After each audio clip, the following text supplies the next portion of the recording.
मृत्यु को भूल कर बैठे हैं। उन्हें लगता है हमारे पास बहुत समय है, जो करना है कल कर लेंगे, सारे काम को कल पर डालते, चाहे वो भक्ति हो चाहे कुछ भी हो। कलयुग के मनुष्य अपनी मृत्यु को भूल कर बैठे हैं। सूत जी महाराज कहते हैं, काल व्याल मुख ग्रास त्रास निर्मास हेतु। हमारी जीवन शैली कितने समय की है जानते हैं? मान लीजिए अभी इस पंडाल में एक बहुत बड़ा अजगर आ जाए, उस अजगर ने अपने मुख को खोले रखा है, हम सभी उस अजगर के, उस सांप के मुख के अंदर बैठे हैं। अब हम सभी कब तक जीवित रहेंगे? कहिए।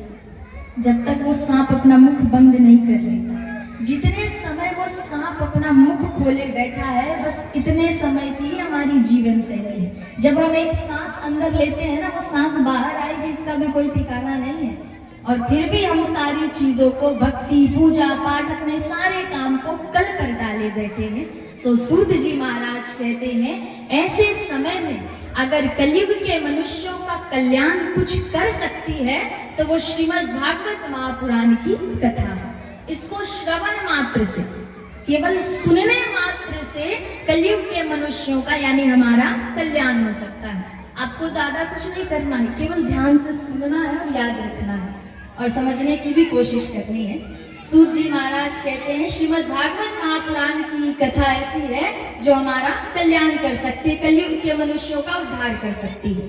अब जितने संत थे, 88,000 संत, सूत जी महाराज से पूछते हैं, ये भागवत कथा कौन सी कथा है, इसकी महिमा क्या है, इसको सुनने से क्या होगा, विस्तार से बताइए।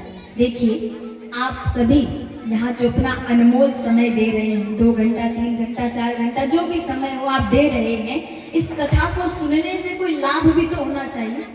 आप अपना कीमती समय दे रहे हैं तो इस कथा को सुनने से होगा क्या? संत प्रश्न करते कि इस भागवत कथा को सुनने से होगा क्या, विस्तार से बताइए। अब सूत जी महाराज श्रीमद् भागवत महापुराण की कथा का महिमा का वर्णन कर रहे हैं कि इसकी महिमा क्या है, इसका महत्व क्या है। सूत जी महाराज कहते हैं, तुंगभद्रा नदी के तट पर एक नदी जिसका नाम तुंगभद्रा था, तुंगभद्रा नदी के तट पर एक नगर बसा हुआ है जिसका नाम है उत्तम नगर। उत्तम नगर में एक ब्राह्मण रहते थे जिनका नाम था आत्मदेव। अब जैसा इनका नाम था वैसा इनका स्वभाव, पूजा पाठ हवन इत्यादि करके अपनी जीविका चलाया करते। आत्मदेव जी बड़े सरल स्वभाव के थे, थोड़ी सी लालच इनके अंदर भरी हुई थी, बाकी बड़े सरल स्वभाव की थी। आत्मदेव जी की पत्नी का नाम था धुंधली देवी।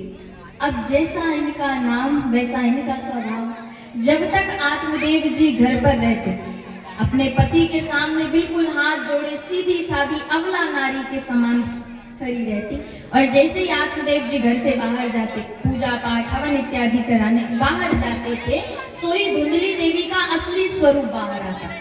इनका असली रूप क्या था?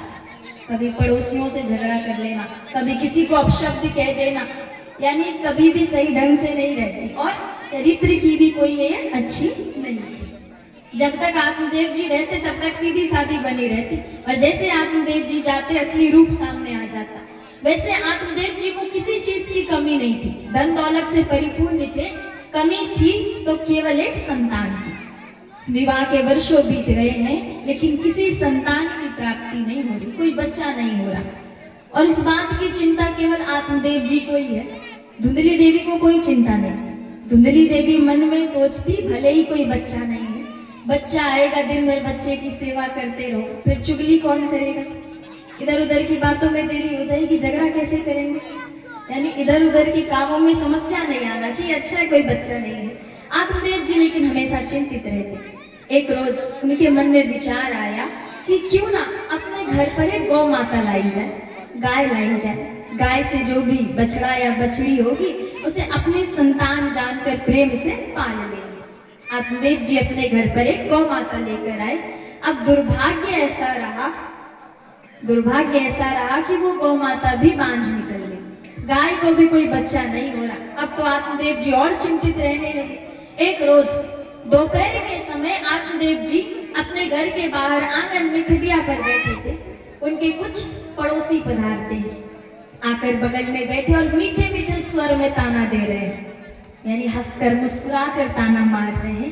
कहते हैं, अरे ब्राह्मण देवता, जरूर आपके कर्म में कोई खोट है। एक तो आप आपको संतान नहीं, ऊपर से आपकी ऐसी परछाई गौ माता पर पड़ी कि गौ माता भी बांझ निकल गई। जरूर आपकी ही कोई कर्म है इस जन्म के, या तो पूर्व जन्म के कोई बुरे कर्म है। मीठे मीठे स्वर में हंसते हुए आत्मदेव जी को ताना दिया जा रहा है।